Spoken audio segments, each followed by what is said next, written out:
Good morning, everyone. Good morning. Thank you for joining us here today. After a competitive national search, multiple listening sessions, a public survey, and a successful town hall, I am proud to announce that St. Louis has selected Chief Robert Tracy as our next Chief of Police. Chief Tracy has a proven record of reducing violent crime. He's done so in multiple cities, and I believe that he can do it here. As he'll let you know shortly, this reduction in violent crime was a team effort, building trust with the community to improve public safety. My office has heard from Wilmington leaders and leaders across the country from backgrounds of faith and those who have been colleagues of Chief Tracy before. Across the board, they uplift his strength of character, his compassionate leadership, and effective planning. Something that stuck out to me as I read through their letters was how Chief Tracy is dedicated to building community trust. A man of faith, it's not surprising to see him show up on Sunday at a church that isn't his own. He's dedicated to being a visible, accessible chief to the communities that he and his officers serve. As Chief Tracy and I talked, it struck me how detail-oriented he is when it comes to policing and public safety. He stressed the need for a comprehensive, data-driven approach to improve public safety and create accountability for him and the entire police department. And he'll be a partner who recognizes that a comprehensive plan must include innovative strategies to reduce the burden on our officers, like our community violence intervention programs and cops and clinicians programs. He's ready to work with departments across our city, including the newly created Office of Violence Prevention, to leverage every tool at our disposal to make our neighborhoods safer. He's someone who knows what it's like to come into a department, to bring folks together to achieve change and success. He's someone who welcomes feedback and implements change to address it. He'll also be our first chief from outside of the St. Louis Metropolitan Police Department. And let me tell you, as we've talked, it's clear how prepared and excited Chief Tracy is as a new resident of our city. We all know that St. Louis can be a bit unique when it comes to new people, but St. Louis is the best city in the country. And yes, I'm biased on that. But we can and we should learn from our peers, taking what works other places and bringing that experience here. I know Chief Tracy will bring the lessons he's learned from his service in Wilmington to our city. And those new perspectives will make us a safer and stronger city in the long run. Chief Tracy didn't go to high school here, and I doubt that he's tried taste of ravioli or emos yet, but maybe he will as he meets with folks over the next few days. But I believe that he is the right leader for the St. Louis Police Department and a strong partner in our work to reimagine public safety. I want to thank all of the candidates that participated in the process. In particular, I want to thank Interim Chief Michael Sack, who stepped up to lead our department following Chief Hayden's retirement. He helped guide St. Louis through one of the most deeply painful times in our city's history, the senseless violence at CBPA and Collegiate on October 24th. I will forever be grateful for his work and the work of our department during that time. To our residents, business leaders and elected leaders, community stakeholders and visitors to our city, know that St. Louis will continue to work each and every day to make all of our 79 neighborhoods safer for our families, from Dogtown to downtown, from Baden to Boulevard Heights. To our officers and their fellow first responders, know that we value your work and believe that with Chief Tracy, you have an advocate for you who will help the department grow stronger and become more innovative. He knows how to keep the public safe, and the department must have a strong moral and shared vision. You are at the very center of that, and he is committed to earning your respect. I ask that you give Chief Tracy the trust, the confidence, and partnership he needs to reduce the violence in our streets, because he has mine. Thank you, and I'll now turn it over to Dr. Dan Isom, Interim Public Safety Director.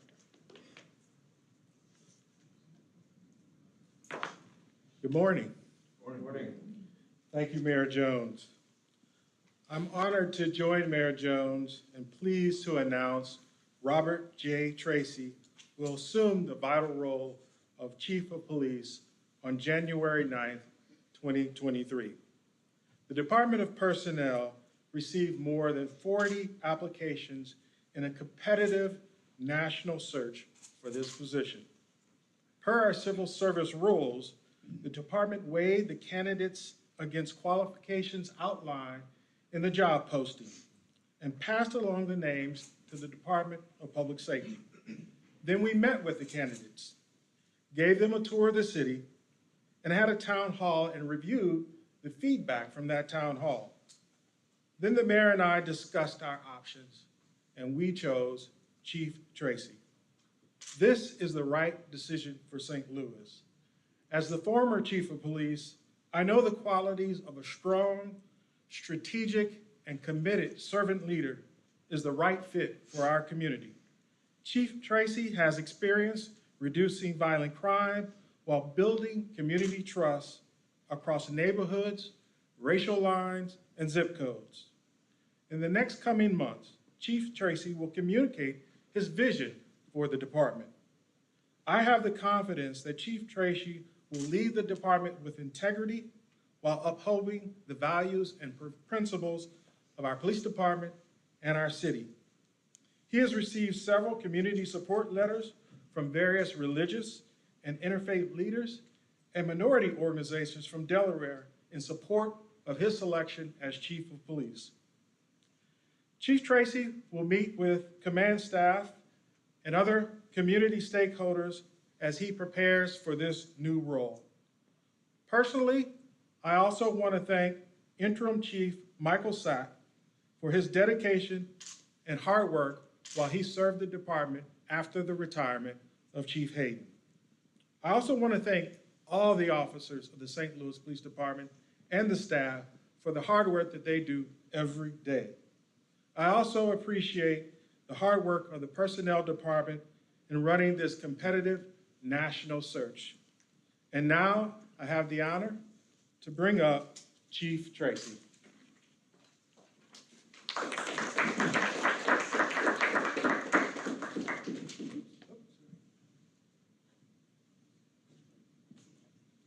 Good morning, everyone. Morning.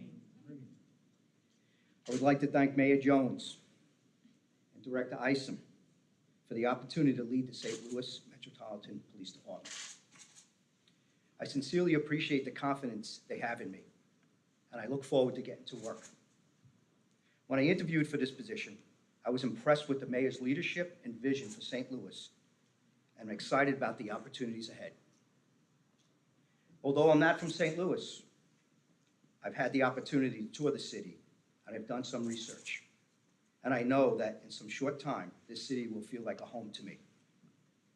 I was born in New York City, the Bronx, and I spent more than half of my life in law enforcement. I've been married to my wife, Brenda, who's here with me today, for 26 years, and we have 5 wonderful children, 2 of them being here, my son, Bobby, and my daughter, Samantha, and Samantha's fiance, Fabio.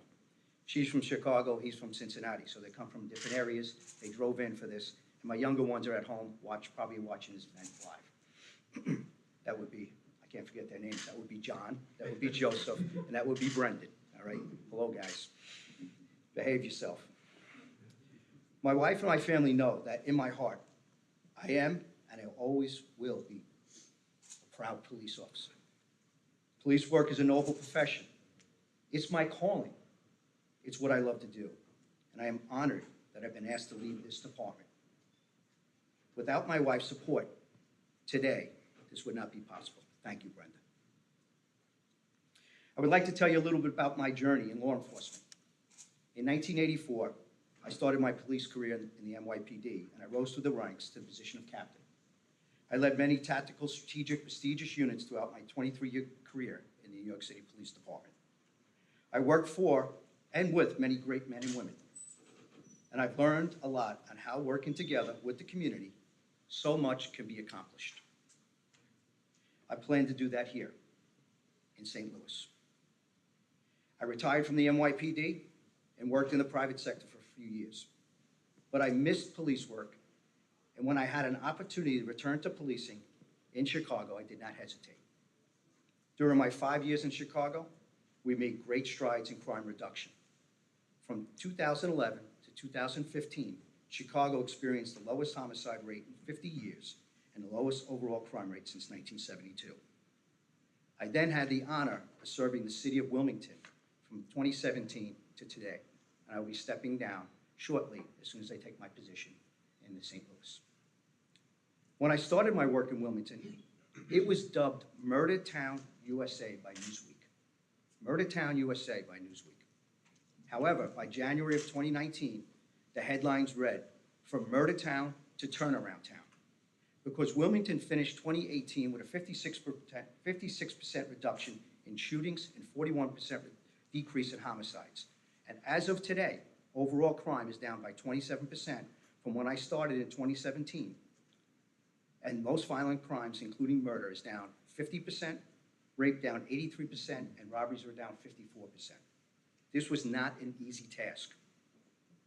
Crime is not something that just goes away. However, I know that building trust in the community, supporting police officers, working with elected officials, faith-based leaders, business leaders, we can make a difference together. I am very proud of the work we accomplished in New York, Wilmington, and Chicago, and I know we will be equally proud to serve the city of St. Louis. To the people who live in St. Louis, live and work in St. Louis, I want to tell each of you that I will work tirelessly to bring safety to your neighborhoods. I will work to give you a police department that's responsive to your needs, a police force that's accountable and accessible. But I need your help too. Safer communities don't just happen. It's a mutual obligation we all have, and it can only happen if we work together. Fortunately, we have a newly created Office of Violence Prevention led by Will Pickney, which is tasked with coordinating public safety resources and community intervention programs, and will be a strong partner with the police department in creating safer neighborhoods. Throughout the next few weeks, I will visit each neighborhood to get to know each and every person who wants to be part of this work.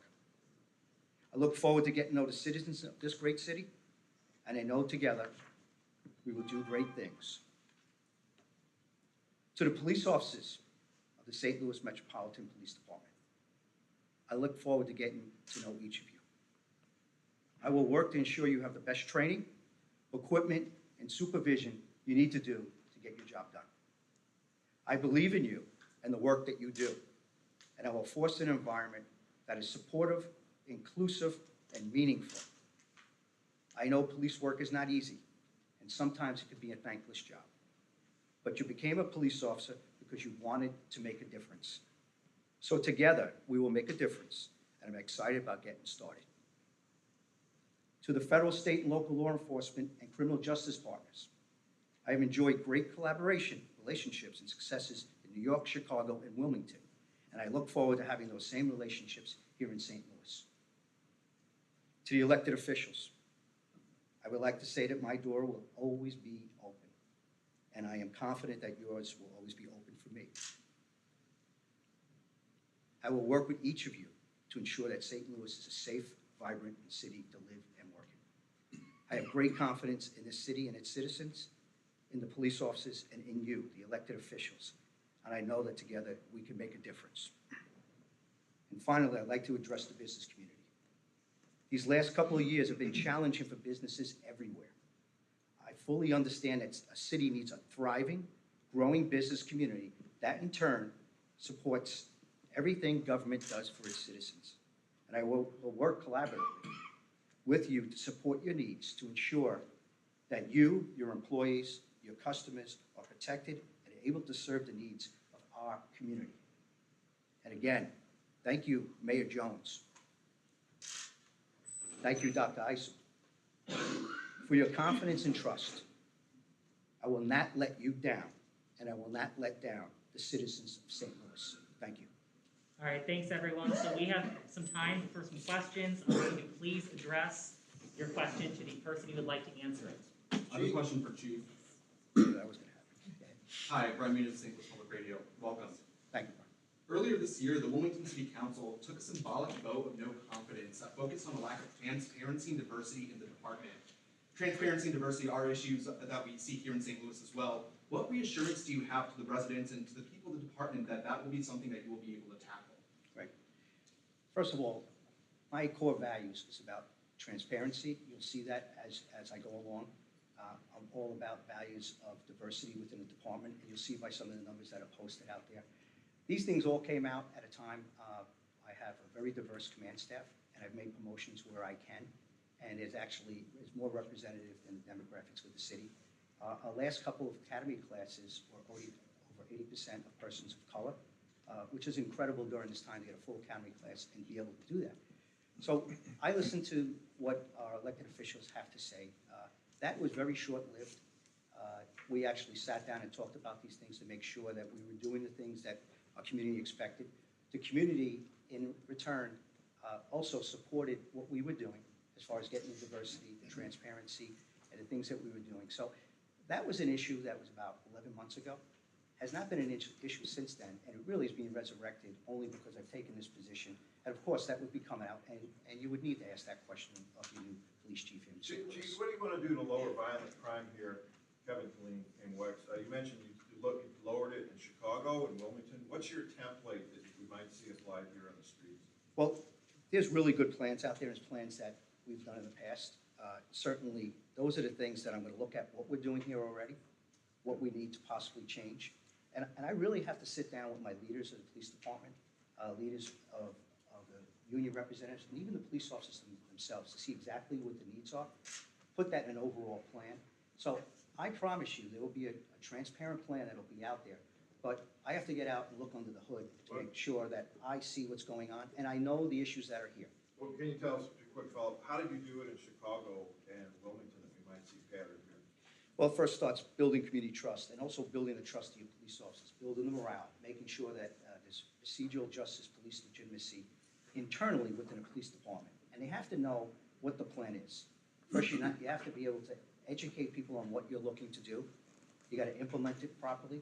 You got to execute it. And then you have to have a relentless follow-up. And there has to be respect within an organization, up and down the line. When that happens, that expands to external success, because that'll go out into the community. When we start to build trust at all the community meetings, we're going to be at every community meeting, and we might be doing that now, but I will take a look to make sure that it's being done. We can have the best plans in place, but these strategies that I talk about and you can read about and what I've done, these plans, they will have short-term success. If you don't do it with the community and you're not transparent, you're telling them why you're doing it and what you're doing for it. And most of this violent crime that's happening, not only in St. Louis, it's happened in other areas. It's a very small percentage of persons committing most of the violent crime. So we don't have dangerous communities. We have a small percentage of dangerous people in those communities. So what can we do? We look at Office of Violence Prevention. We can do things and work with those individuals to get them out of the life of crime. We can also bring group violence intervention in to try to stop them or actually give them options to get out of this violence. And for the ones that don't want to do that, then you know what? If they're going to cause harm to the community, we're going to have to arrest them. But it's going to be a smaller percentage of arresting people and not arresting everyone to get those few. When you start to do that, you build trust in the community, and therefore the community starts to come together and helping you with crime, helps you with clearance rates, helps you with trust. So it's very difficult and a very short answer I have to give you. It's a very comprehensive plan, but knowing my officers and making sure they know it, being transparent to the public, and then going out and telling them, as I go around the neighborhoods, I'm going to be telling the community what our crime plan is, as I get a better look at what we're already doing, building off of it, and then making sure that we're executing in the right way. And if we're not, then let's try something different. Let's see exactly what I've done in other places that'll work here. But to give you an overall plan, give me a chance to sit down, and we're not going to wait for a while. Once I get out there starting January 9th, okay, hit the ground running. I got a couple of things that I have to finish up in my past city, being a good partner with the mayor and the community that has so much support for what we've done. I want to make sure we leave it in the right way. They've allowed me to start January 9th, and I can't wait to hit the ground running and do some of the things. And I'll be able to get into more detail as I get a chance to look at what we're already doing here. Chief, Right. it's Christine Byers, Channel 5. There is a very high-tension relationship between the police department here and the circuit attorney's office, who is the prosecutor. How do you plan to address that relationship and that tension and try to repair this relationship? I mean, she's got over 50 officers on an exclusion list, and she won't say why. Right. Well, sometimes you think, and as an outsider comes in, that could be a hard thing. I actually think, because I've done this 2 other times, it's a great thing, because I don't have relationships, so we can start, at a neutral area. Whatever happened in the past, I'm not attached to that. Whatever the relationship has in the past. So that allowed a person that there might be some conflict, I don't know, but I will sit down with our partners and see exactly what the reasons are. Can we talk about them? What are the reasons? And make sure that we're good partners and we're working together to reduce crime. Because that's really what it's about. But coming in with a clean slate, I really don't know anyone. And I think that could be a good thing. Chief Mark Mark Maxwell, Maxwell, Channel with 5 Fox News. News. Are Real- you real aware quick. of there's a perceived, congratulations. and Thank you welcome. very much, sir. Come back. There is a perceived shortage, and maybe beyond perceived, shortage of police officers. Do you plan to add to the number of police officers? You mentioned morale. When we talk to officers, the biggest hit to their morale is that they don't have enough people to respond to all the calls, and not just homicides, but quality of life. We have roaming bands of criminals on a nightly basis, checking car doors, breaking into cars, stealing things, looking for guns, stealing cars. There's been tens of thousands of cars stolen in recent months in the city of St. Louis alone. What's your plan to attack that, and do we need more officers? Well, you just hit something on morale. The best advertisers of bringing police officers in is the organization itself. And that's in every city and every jurisdiction. So if the morale is somewhat low, we got to take a look at that and see why. They have to believe in the police chief that what I say and what we're going to do and how we're going to improve things, they'll come around. There's other things that you have to give them direction. Police officers, when you say we're not handling all the jobs, we've got too little police officers, I've dealt with those issues. Let's look exactly on what we can do to look at how we're doing things. And if we do have less officers, do I want more? Yes, I'd like to come up to budgeted strength. What police chief wouldn't want that? So we'll come up to budgeted strength. But every police department in the nation is suffering for it.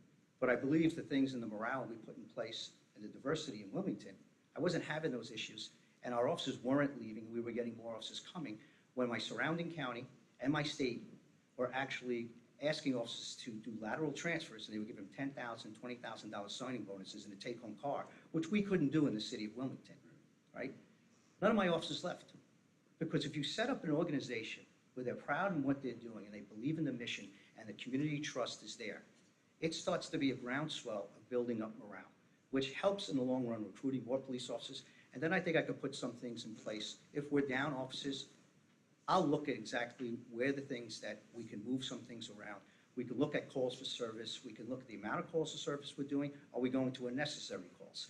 Are we going to things where now we can use our officers and to go to more community meetings, do more proactive police work with the community, and make sure that we can reduce some of the things that you just talked about. And you hit me with an array of things. I will be looking at those things that you just talked about. All right, a few more minutes. Chief Mark Maxwell, Chief, Channel on 5. This gentleman was saying that, and I'll come right to you. On transparency, you're coming to a city where a lot of activists, a lot of voters have called for civilian oversight of the police department.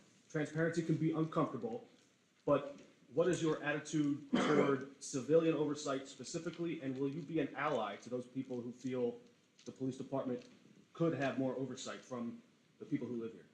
Well, I've come from departments with oversight. You have to work with them. If you want to build a community trust, working relationship. The one reporter talked about some things that might have been in conflict or not having a great relationship. I come in from the outside. If there's an oversight, they're here, they have a job to do, and we're going to make sure it's done fairly, and we're going to cooperate with any oversight that there is, because that's transparency. You got to make sure that the people trust us and they trust the system that's in place. What I am is a fair man. I will make sure investigations are done fairly, and I will cooperate and my officers with any oversight that's needed to make sure we can build trust. And just quickly, can you elaborate on what you expect from a prosecutor What are you looking for in Kim Gardner? Well, when I sit down with Kim Gardner, she's going to give me her expectations, and I can tell her what my ideas, what we have. I'm not privy to what has gone on that reporters are talking about right now, but I certainly will address them. I'm going to meet with my command staff today. I'm going to meet with officers. I'm going to be meeting with the unions, and I'm going to get some feedback to see exactly what their concerns are, because I really want to hear it from them and the issues and the challenges that we may have or may not have with our prosecutor's office. And then I would love to sit down and say, hey, can we talk this out and come to an understanding? I don't know what they are yet. It wouldn't be fair for me to really give you an answer on that, but I will promise you that I'm going in with an open mind of why we're doing things and what things could we resolve them and have a relationship that's best for the people, because a better working relationship with all entities is best for our community and public safety. All right, about one more. Chief I Tracy, think that this gentleman, Yeah, he said he this gentleman was here. How do you plan on I did building this in the the other city, relationship? so I'm trying to make sure everybody gets answered. And I'm gonna get yelled at back here, all right? Go ahead, sir. How do you plan on building a relationship with the black community? People believe in defund the police, so they don't like, maybe seeing a white chief. We see crime in places like North City and black communities. How can you address the defund the police movement, and how can you be more transparent when it comes to releasing like body cam footage so people can see the tape for themselves and don't have to go back and forth and make up things? All right. First of all, if there's things that are probably been put out, I was told, there's a lot of letters that are coming in from the faith-based community, African-American community.